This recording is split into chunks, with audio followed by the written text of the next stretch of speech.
이른 아침에 대제사장들이 장로들, 율법학자, 그리고 모든 유대 의회원들과 함께 회의를 하였습니다. 이들은 예수님을 묻고 끌고 가서 빌라도에게 넘겼습니다. 빌라도가 예수님께 물었습니다. 당신이 유대인의 왕이요? 예수님께서 대답하셨습니다. 내가 말한 대로다. 대제사장들이 여러 가지 말로 예수님을 고발했습니다.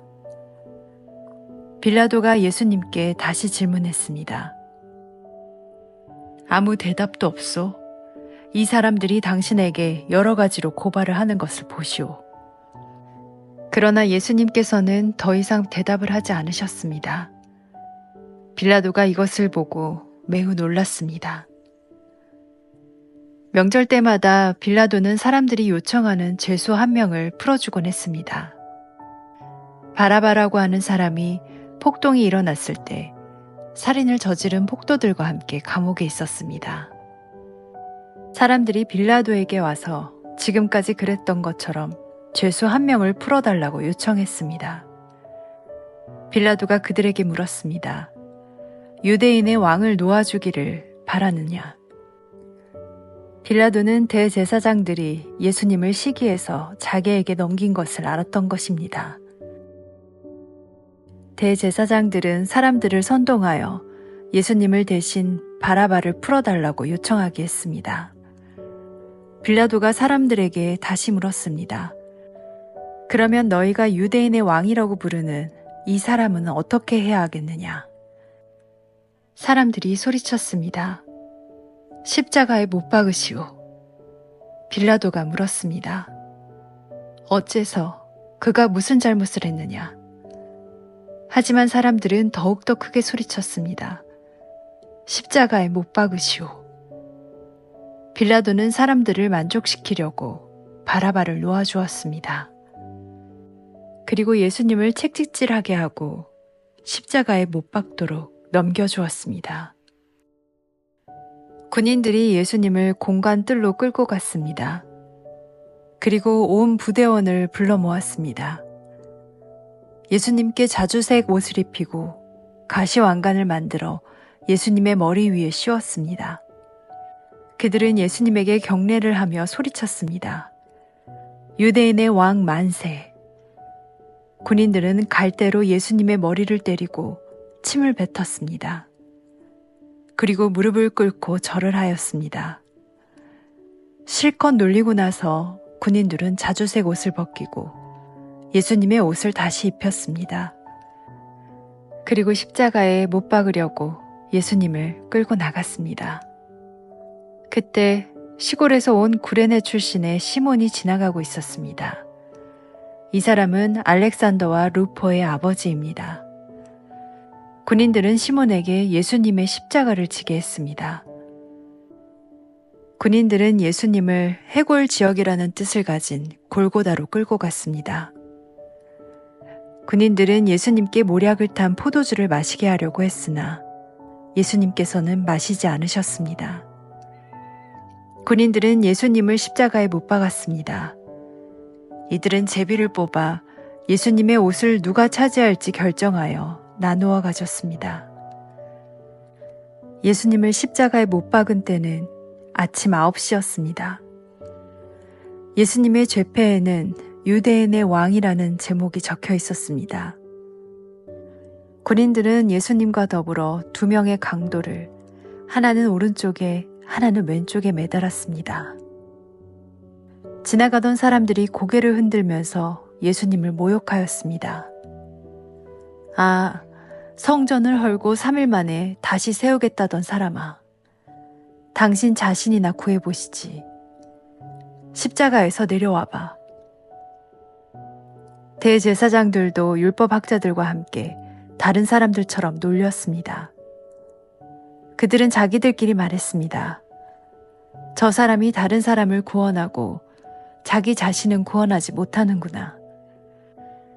이스라엘의 왕 그리스도여, 십자가에서 내려오시라.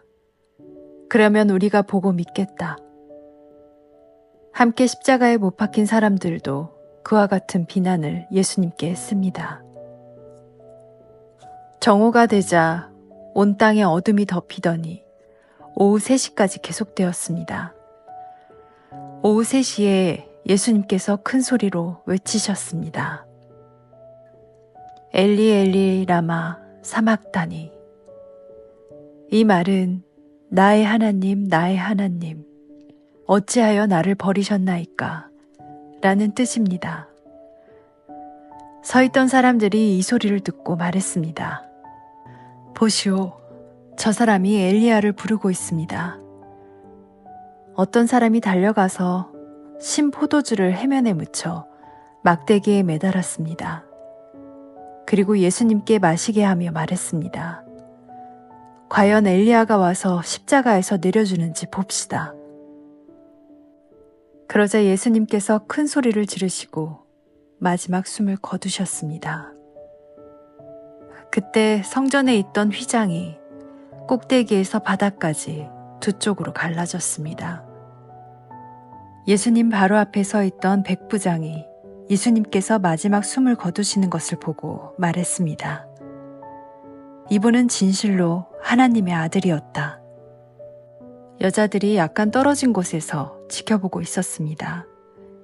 이들은 막달라 마리아, 살로메, 그리고 작은 야고보와 요새의 어머니 마리아였습니다. 이들은 예수님께서 갈릴리에 계실 때 예수님을 따르며 섬기던 사람들이었습니다. 또한 예수님을 따라 예루살렘에 온 다른 여자들도 많이 있었습니다. 이미 날이 저물었습니다. 이 날은 준비하는 날, 곧 안식일 바로 전날이었습니다. 아리마대 출신의 요셉이 와서 빌라도에게 예수님의 시신을 달라고 했습니다. 이 사람은 존경받는 유대 의원이었고 하나님 나라를 기다리는 사람이었습니다. 빌라도는 예수님께서 이미 죽었는지 궁금했습니다. 그래서 백부장을 불러 예수님께서 이미 죽었는지를 물었습니다. 백부장으로부터 확답을 들은 후 빌라도는 그 시신을 요셉에게 내어주었습니다. 요셉은 긴 배를 사가지고 와서 예수님을 십자가에 내려서 쌌습니다. 그리고 바위를 깎아서 만든 무덤에 시신을 모셨습니다. 그런 다음 무덤 입구를 커다란 돌을 굴려서 막았습니다. 막달라 마리아와 요새의 어머니 마리아가 예수님을 모신 곳을 보았습니다.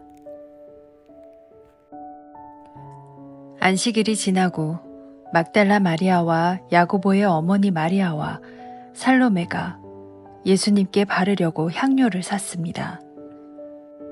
일주일이 시작되는 첫째 날 매우 이른 시간, 해가 뜰 무렵에 무덤으로 갔습니다. 이들은 서로 말했습니다. 입구에 있는 커다란 돌을 누가 굴려주겠는가? 그런데 눈을 들어보니 커다란 돌이 이미 옮겨져 있었습니다. 무덤에 들어가자 하얀 옷을 입은 한 젊은 사람이 오른쪽에 앉아 있었습니다. 여자들은 매우 무서웠습니다. 그 사람이 말했습니다. 놀라지 마십시오. 여러분들은 십자가에서 돌아가신 나사렛 예수님을 찾고 있군요. 그분은 다시 살아나셨습니다. 여기 계시지 않습니다. 보십시오. 여기가 예수님을 모셨던 곳입니다. 자, 이제 가서 제자들과 베드로에게 말하십시오. 말씀하신 대로 예수님께서 당신들보다 먼저 갈릴리에 가시고 거기서 당신들이 주님을 볼 것입니다. 그들은 무덤에서 나와 도망쳤습니다. 그것은 무서움과 공포가 그들을 사로잡았기 때문입니다. 그들은 두려워서 아무에게도 말하지 않았습니다. 예수님께서 일주일을 시작하는 첫 번째 날 아침에 다시 살아나셨습니다. 그리고 제일 먼저 7 귀신을 내쫓아 주신 적이 있는 막달라 마리아에게 나타나셨습니다. 마리아는 가서 예수님과 함께 지내던 제자들에게 이 사실을 알렸습니다.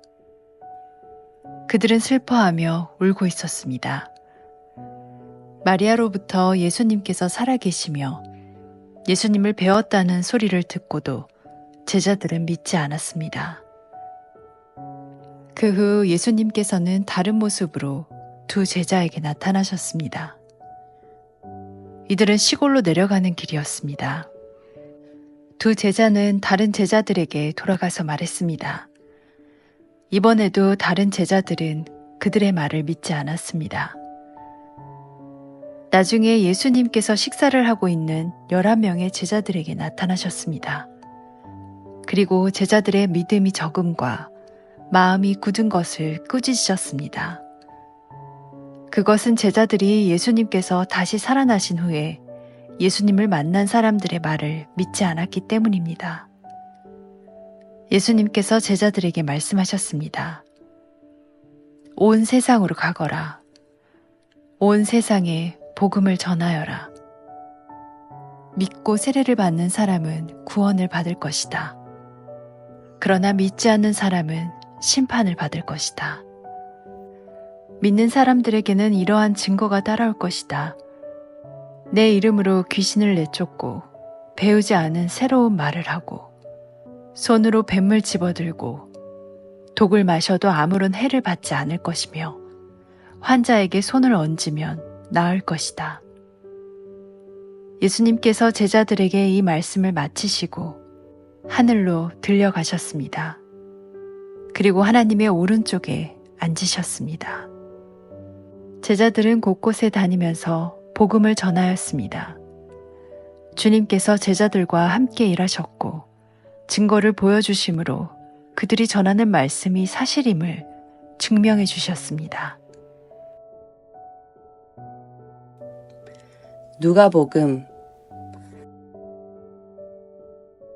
우리 가운데서 일어난 일에 대하여 차례대로 쓰려고 한 사람들이 많이 있었습니다.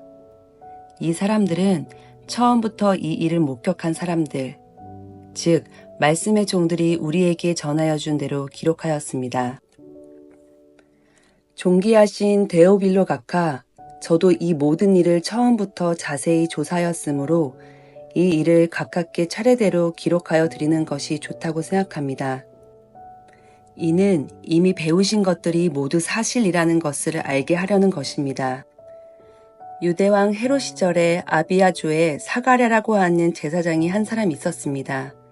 그의 아내는 아론 가문의 딸로 이름은 엘리사벳이었습니다.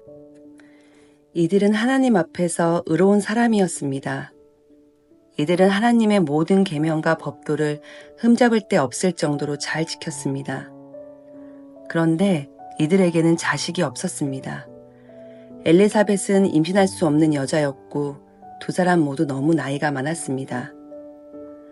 사가랴가 자기 조의 차례가 되어서 하나님 앞에서 제사장으로 일하고 있을 때 제사장 임무를 맡은 관례를 따라 제비를 뽑았습니다. 사가랴가 주님의 성전에 들어가 향을 피우는 사람으로 뽑혔습니다. 분향 시간에 다른 사람들은 밖에서 기도를 하고 있었습니다. 그때 주님의 천사가 사가랴 앞에 나타나 분향하는 제단 오른쪽에 섰습니다. 사가랴는 천사를 보고 매우 놀라서 두려움에 휩싸였습니다. 천사가 그에게 말했습니다. 사가랴야, 두려워하지 마라.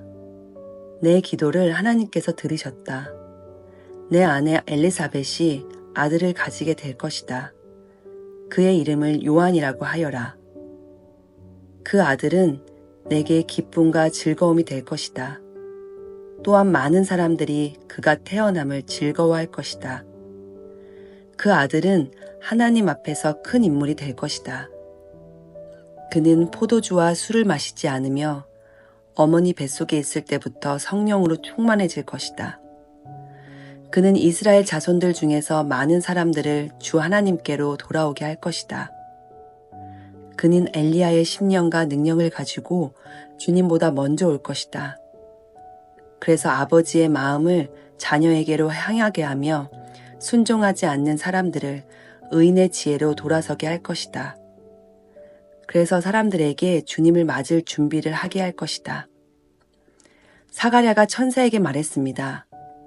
이 일이 일어날지 제가 어떻게 알겠습니까? 저는 늙었고 제 아내 또한 늙었습니다. 천사가 사가랴에게 대답하였습니다. 나는 하나님 앞에서 섬기고 있는 가브리엘이다. 하나님께서 이 기쁜 소식을 전하라고 나를 너에게 보내셨다. 들어라. 때가 되면 이루어질 내 말을 네가 믿지 않았으므로 이 일이 이루어질 때까지 너는 말을 하지 못하게 될 것이다. 사람들이 밖에서 사가랴를 기다리고 있었습니다. 사람들은 그가 성전에서 늦어지는 것을 이상하게 생각하였습니다. 사가랴가 밖으로 나왔는데 아무 말도 할 수 없었습니다. 사람들은 그가 성전 안에서 환상을 본 줄 알게 되었습니다. 사가랴는 단지 손짓만 할 뿐 말을 하지 못했습니다. 제사장 직무 기간이 끝난 뒤에 사가랴는 집으로 돌아갔습니다. 그 후에 엘리사벳이 임신하게 되었습니다. 그녀는 임신한 후 5달 동안 집 밖에 나오지 않았습니다. 그녀가 말했습니다. 주님께서 나를 너그러이 돌보아 주셔서 아이를 주심으로 사람들로부터 당하는 내 부끄러움을 없애주셨다. 임신한 후 6째 달에 하나님께서 가브리엘 천사를 나사렛이라고 하는 갈릴리의 한 마을로 보내셨습니다. 가브리엘은 다윗 가문의 요셉이라고 하는 사람과 약혼한 처녀에게 가게 되었습니다. 이 처녀의 이름은 마리아였습니다. 천사가 마리아에게 와서 말했습니다. 은혜를 입은 여인이여 기뻐하여라. 주께서 당신과 함께하길 빈다. 마리아는 천사의 말을 듣고 너무나 놀라서 이게 도대체 무슨 소리인가 하고 생각하였습니다.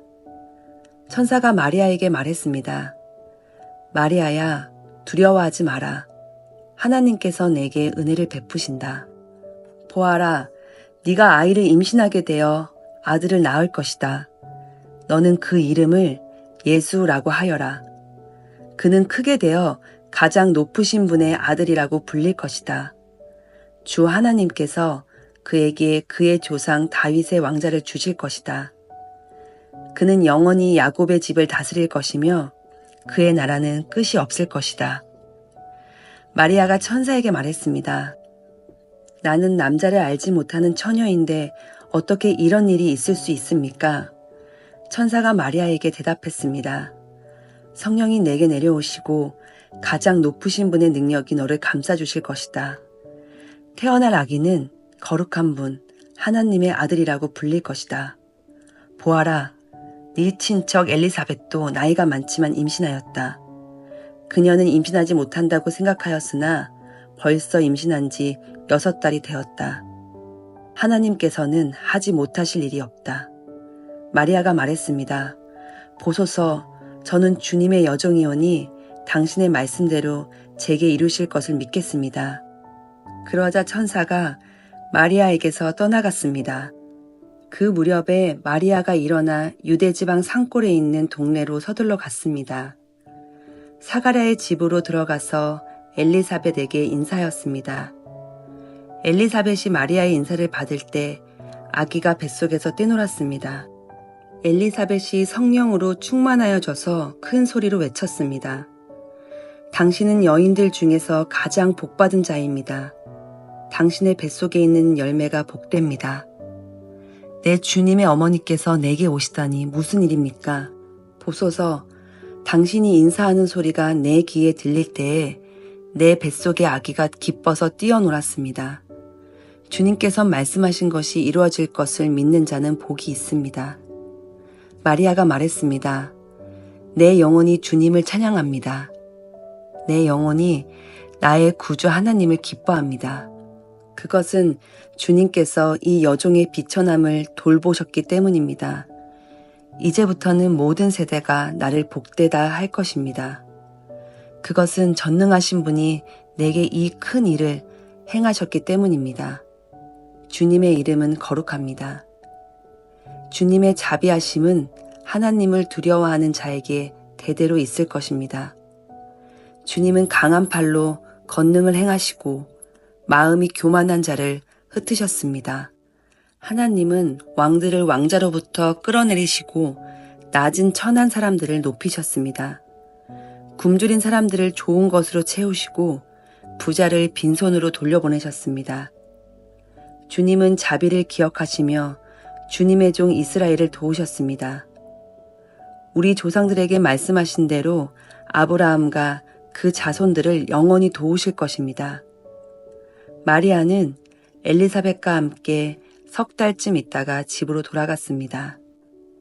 해산할 날이 이르러 엘리사벳은 아들을 낳았습니다. 이웃 사람들과 친척들은 주께서 엘리사벳에게 큰 은혜를 베푸신 것을 듣고 함께 기뻐하였습니다. 이 사람들은 아기가 태어난 지 8일째 되는 날에 아이에게 할례를 하려고 왔습니다. 이들은 아버지의 이름을 따서 아이의 이름을 사가랴라고 지으려고 하였습니다. 그러자 아기 어머니가 말했습니다. 안 됩니다. 요한이라고 지어야 합니다. 사람들이 엘리사벳에게 말했습니다. 하지만 당신 가문 중에 그런 이름을 가진 사람은 하나도 없어요. 사람들은 아버지인 사가랴에게 손짓을 하여 아이의 이름을 무엇이라고 짓기 원하는지 물었습니다. 그러자 사가랴는 쓸 것을 달라고 하여 아기 이름을 요한이라고 썼습니다. 이를 본 사람들이 모두 이상히 여겼습니다. 그 즉시 사가랴의 입이 열리고 혀가 풀려 하나님을 찬양하였습니다. 주변에 있는 사람들이 모두 두려워하였고 이 모든 이야기는 유대 온 산골에 전해졌습니다. 이 이야기를 들은 사람은 모두 이 사실을 마음에 새기며 이 아이가 장차 어떤 인물이 될까 하고 말했습니다. 그것은 주님의 손이 아이와 함께 하셨기 때문입니다. 요한의 아버지 사가랴가 성령으로 충만하여 예언하였습니다. 주 이스라엘의 하나님은 찬양을 받으실 분이시다. 주께서 백성들을 돌보시며 구원을 베푸셨다. 하나님의 종 다윗의 집에서 우리를 위한 구원의 뿔을 드셨다. 옛날 거룩한 예언자의 입으로 말씀하셨다. 우리를 원수에게서 구원하시고 우리를 미워하는 모든 사람의 손에서 건져내셨다. 주님께서 우리 조상에게 자비를 베푸시고 거룩한 언약을 기억하셨다. 이것은 우리에게 주시려고 우리 조상 아브라함에게 하신 맹세다. 우리를 원수들의 손에서 구원하셔서 두려움 없이 주님을 섬기게 하셨고 평생 동안 주님 앞에서 거룩하고 의롭게 살아가게 하셨다. 아기야, 너는 가장 높으신 분의 예언자로 불릴 것이다. 네가 주님보다 앞서가며 주님의 길을 준비할 것이다. 백성들에게 죄를 용서받는 구원의 지식을 줄 것이다. 우리 하나님의 사랑과 자비로 인하여 떠오른 태양이 높은 곳에서 어두움과 죽음의 그늘에 앉은 우리들에게 빛을 비추실 것이다. 그래서 우리의 발을 평화의 길로 인도하실 것이다. 아기는 자라서 심령이 강해졌습니다. 요한은 이스라엘 백성 앞에 나타나는 날까지 광야에서 살았습니다.